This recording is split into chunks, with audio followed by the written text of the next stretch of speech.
नमस्कार सर. महाराष्ट्र नाडीमध्ये आपलं स्वागत आहे. तर आज प्रजासत्ताक दिन म्हणजे लोकशाहीचा उत्सव आज साजरा करतो आपण. तर आजच्या दिनी तुम्ही अर्धापूरच्या जनतेला लोकशाहीच्या बळकटीकरणासाठी काय संदेश द्याल? नमस्कार, जय हिंद, जय भारत.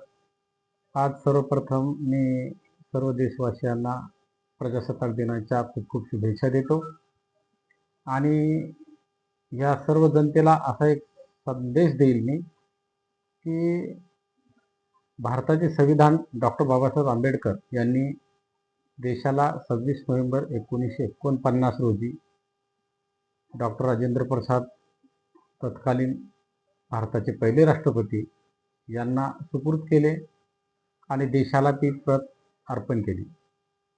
त्यातून हाच उद्देश आहे किंवा त्यातून सांगायचं असं आहे महामानवाला की प्रत्येक प्रजेकडे खऱ्या अर्थाने सत्ता आलेली आहे आणि त्या प्रजेच्या सत्ता ही त्याला कळावी म्हणून प्रत्येक 26 जानेवारीला वर्षाला आठवण करून द्यायची की ह्या देशाचे खरे मालिक जनता आहे.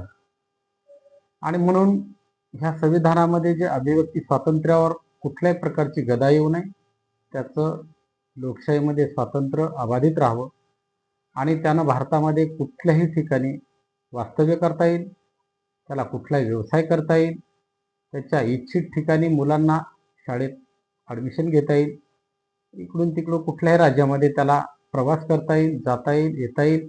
त्याला एकदम निश्चय आणि निर्भयपणे तो कुठल्याही भारताच्या ठिकाणी राज्यामध्ये प्रवास करू शकतो, राहू शकतो, वास्तव्य करू शकतो, तिथला नागरिकत्व धारण करू शकतो आणि ज्या ठिकाणी मतदानाचा अधिकार आहे त्या ठिकाणी त्याच्या पसंतीचा लोकनेता जर व्यवस्थित नसेल तर त्याला पुढच्या वेळेस पुन्हा मतदानाच्या माध्यमातून त्याला परत पुन्हा पाडून त्याला त्या संविधानिक जी आहे आपली मूळ शाखा संसद, त्याच्यामधून आपण त्याला परत बोलवू शकतो. इतकी ताकद प्रत्येक भारतातल्या व्यक्तीमध्ये आहे आणि म्हणून या लोकशाहीचं विकेंद्रीकरण करण्याकरिता ग्राम पातळीवर लोकशाहीचं विकेंद्रीकरण होण्याकरिता सरपंचाची नेमणूक झालेली आहे. कारण प्रत्येक ठिकाणी हे त्याला स्वातंत्र्य, गावाची दिशा, गावाचा विकास,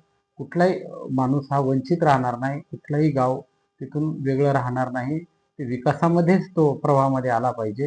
हे सगळं या प्रजासत्ताक दिनानिमित्त ह्या सर्व जनतेला मी सांगू इच्छितो. जय हिंद, जय महाराष्ट्र.